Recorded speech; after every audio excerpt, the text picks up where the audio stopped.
Hi, ഞാൻ Musina. Helios neuro development സെൻറ്ററിലെ consultant സൈക്കോളജിസ്റ്റാണ്. ഇന്ന് ഞാൻ നിങ്ങളുമായിട്ട് ഡിസ്കസ് ചെയ്യാൻ വന്നിട്ടുള്ളത് ടെമ്പർ ടാൻട്രംസ് അഥവാ കുട്ടികളിൽ കാണുന്ന അമിതമായ പിടിവാശിയെക്കുറിച്ചാണ് ഇന്നത്തെ വീഡിയോ. ഈ ടെമ്പർ ടാൻട്രംസ് ജീവിതത്തിൽ ഒരിക്കലെങ്കിലും അനുഭവിക്കാത്ത പാരൻസ് കുറവായിരിക്കും. ഒരു 1.5 വയസ്സ് തൊട്ട് അതേപോലെ 5 വയസ്സ് വരെയാണ് ഈ ടെമ്പർ ടാൻട്രംസ്, അതായത് അമിതമായിട്ടുള്ള ദേഷ്യം, വാശി, എന്തെങ്കിലും ഒരു സാധനം കിട്ടണം എന്ന് പറഞ്ഞിട്ടുള്ള വാശി, അത് കിട്ടുന്നവരെ അവരത് തുടർന്നുകൊണ്ടിരിക്കുക. ഇതൊക്കെയാണ് ഈ ടെമ്പർ ടാൻട്രംസ് എന്ന് പറയുന്നത്.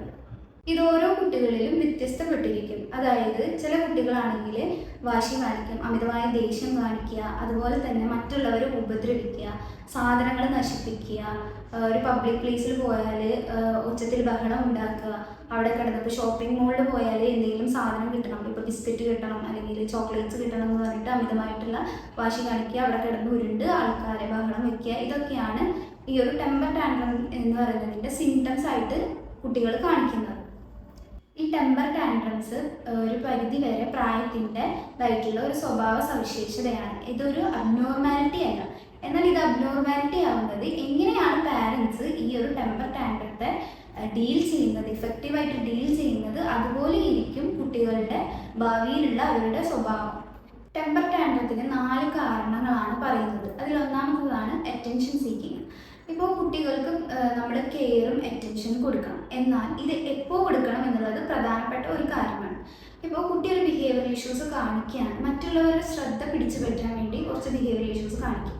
അപ്പോൾ പാരൻസ് അല്ലെങ്കിൽ മുതിർന്നവർ കുട്ടീനെ അറ്റൻഡ് ചെയ്യുകയാണെങ്കിൽ ഈ ബിഹേവിയർ കുട്ടിക്ക് പിന്നീടും വരാനുള്ള ചാൻസസ് കൂടുതലാണ്.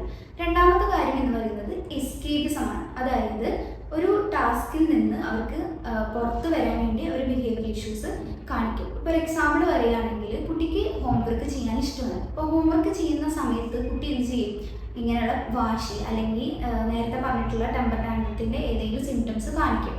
അപ്പോൾ അമ്മമാരെന്ത് ചെയ്യും? ഓക്കെ, ഇന്ന് ഹോംവർക്ക് ചെയ്യണ്ട എന്നുള്ളത് മാറ്റിവെക്കും. ഇത് നെക്സ്റ്റ് ഡേയും ഇത് തന്നെ ആവർത്തിക്കും. അതായത് ഹോംവർക്ക് എടുക്കുന്ന സമയത്ത് കുട്ടി വീണ്ടും എന്ത് ചെയ്യും? ഇതുപോലെ വാശി കാണിക്കും, ഈ ഹോംവർക്ക് ചെയ്യാതിരിക്കും. ഇത് തുടർന്നുകൊണ്ടേ ഇരിക്കും. അടുത്തൊരു റീസൺ എന്ന് പറയുന്നത് കുട്ടി ഇപ്പോൾ വാശി പിടിക്കുന്ന സമയത്ത് എന്തെങ്കിലും ഒബ്ജക്ട്സിന് വേണ്ടിയിട്ടായിരിക്കും വാശി പിടിക്കുക. അത് സാധിച്ചു കൊടുക്കുമ്പോൾ കുട്ടിക്ക് ഈ ബിഹേവിയർ ഇഷ്യൂസ് കൂടാൻ ചാൻസസ് ഉണ്ട്. ഇപ്പോൾ എക്സാമ്പിൾ പറയുകയാണെങ്കിൽ മൊബൈൽ ഫോൺ വേണം എന്ന് പറഞ്ഞിട്ട് വാശി പിടിക്കുന്ന കുട്ടി, ആ സമയത്ത് മൊബൈൽ ഫോൺ കൊടുക്കുകയാണെങ്കിൽ ബിഹേവിയർ ഇഷ്യൂസ് പിന്നീടും വരാൻ ചാൻസസ് ഉണ്ട്. പിന്നെ പറയുകയാണെങ്കിൽ ഇപ്പോൾ പാരൻസ് പൊതുവേ പറയുന്ന കാര്യമാണ്, ഷോപ്പിങ്ങിന് പോകുന്ന സമയത്ത് കുട്ടി എന്ത് ചെയ്യും?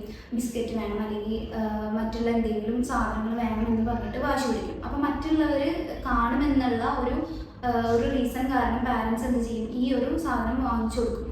നെക്സ്റ്റ് ടൈം ഇതുപോലെ ഷോപ്പിങ്ങിന് പോകുന്ന സമയത്തും കുട്ടി എന്ത് ചെയ്യും? ഇതുപോലെ കരയും, സാധനങ്ങൾ അമ്മമാർ മേടിച്ചു കൊടുക്കും. അപ്പോൾ ഇങ്ങനെ കാണിക്കുന്ന സമയത്ത് ബിഹേവിയർ ഇഷ്യൂസ് അല്ലെങ്കിൽ ടെമ്പർ ടാൻട്രംസ് കൂടാൻ ചാൻസസ് ഉണ്ട്. നെക്സ്റ്റ് ഒരു റീസൺ എന്ന് പറയുന്നത് ഒബ്സർവേഷൻ ആണ്. അതായത് പാരൻസിന് ചൈൽഡ്ഹുഡിൽ ഇതുപോലെയുള്ള പെരുമാറ്റ പ്രശ്നങ്ങൾ വന്നിട്ടുണ്ടെങ്കിൽ അല്ലെങ്കിൽ അവർക്ക് അങ്ങനെയുള്ള പ്രശ്നങ്ങളുണ്ടെങ്കിൽ കുട്ടിക്കും വരാൻ ചാൻസസ് ഉണ്ട്. പിന്നെ അതുപോലെ തന്നെ മൊബൈൽ ഫോണ്, മൂവീസ്, ഇതൊക്കെ അവർ ഇൻഫ്ലുവൻസ് ചെയ്യും. ഇതിൽ നിന്നുള്ള ബിഹേവിയേഴ്സ് അവർ ലേൺ ചെയ്തിട്ട് അങ്ങനെയുള്ള ബിഹേവിയേഴ്സ് അവർ മറ്റുള്ളവരിൽ പ്രയോഗിക്കാൻ ശ്രമിക്കും. ഇതിനുള്ള സൊല്യൂഷൻസ് എന്തൊക്കെയാണെന്നുള്ളത് നോക്കാം. ഇപ്പോൾ ഇങ്ങനെ ബിഹേവിയർ ഇഷ്യൂസ് കുട്ടി കാണിക്കുമ്പോൾ പെട്ടെന്ന് മാതാപിതാക്കൾ ആദ്യം നെർവസ് ആകുമ്പോൾ ഇവർ ആ ഒരു വാശിക്ക് കൂടെ നിൽക്കും, എന്താണ് വേണ്ടത് എന്നുള്ളത് ചെയ്തു കൊടുക്കും. ഇനിയിപ്പോൾ പാരൻസ് ചെയ്തു കൊടുത്തിട്ടില്ലെങ്കിൽ നമ്മുടെ വീട്ടിലുള്ള ഗ്രാൻഡ് പാരൻസ് അത് ചെയ്തു കൊടുക്കും. ഇങ്ങനെ ഇതിലൂടെ കുട്ടി ഇൻഡയറക്റ്റ്ലി പഠിക്കുകയാണ് എന്ത്? ഇങ്ങനെ ഒരു ബിഹേവിയർ ഞാൻ കാണിക്കുകയാണെങ്കിൽ എനിക്ക് അത് സാധിച്ചെടുക്കാൻ പറ്റും. അപ്പോൾ ഈ കുട്ടി പിന്നീടും ഈ ഒരു ബിഹേവിയർ ഇഷ്യൂസ് ചെയ്യാൻ സാധ്യതയുണ്ട്.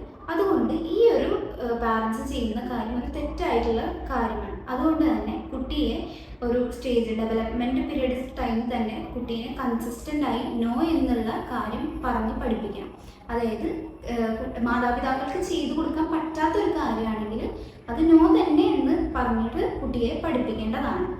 പിന്നീട് ഈ ഒരു ഫാമിലിയിൽ പാരൻസ് മാത്രം ഇത് ചെയ്താൽ പോരാ, വീട്ടിലുള്ള എല്ലാവരും ഇതിനെ സപ്പോർട്ട് ചെയ്യണം. ഇപ്പോൾ പാരൻസ് ഓക്കെ നോ എന്ന് പഠിപ്പിച്ചു കൊടുത്താലും ഗ്രാൻഡ് പാരൻസ് ആ ഒരു ആവശ്യം സാധിച്ചു കൊടുക്കുകയാണെങ്കിൽ കുട്ടിക്ക് ഒരു ഇമ്പ്രൂവ്മെൻറ്റ്സും അല്ലെങ്കിൽ മാറ്റവും ബിഹേവിയറിൽ വരാൻ ചാൻസസ് ഉണ്ട്.